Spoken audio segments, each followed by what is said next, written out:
AT&T customer has been exposed after a major data breach.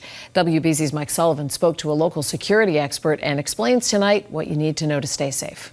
It's a hacker's bucket list line, breaking into one of the largest cell phone providers in the country, making off with data from nearly every customer on file. I feel like I don't have any privacy. I don't want people really knowing my business, knowing who I'm talking to. AT&T says hackers illegally downloaded customer data over a 6-month span from May to October of 2022.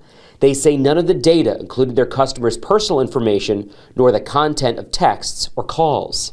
What they're referring to likely is called call detail records or text detail records. Peter Tran is a cyber expert with Inversight. He says detail records go from cell tower to cell tower. The data can include the number of the person who made the call, who they were calling, and when. Using AI, he believes a hacker can figure out who those numbers belong to. It starts to become real relationships and real kind of fertile ground to social engineer and have targeted phishing campaigns, phone calls, robotext, you name it. Let's say you get a text from a friend. Tran says that a scammer can impersonate a number that you know, someone that you communicate with. You're more likely to click on that link if it's a person you know. Hackers love to establish trust. From there, they can access personal information if you give it to them.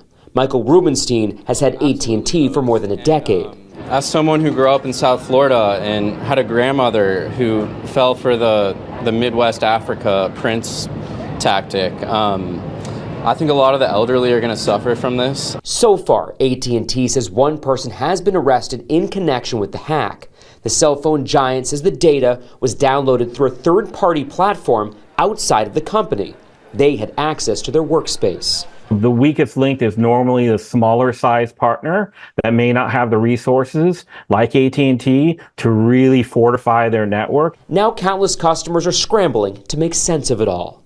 In Boston, I'm Mike Sullivan, WBZ News.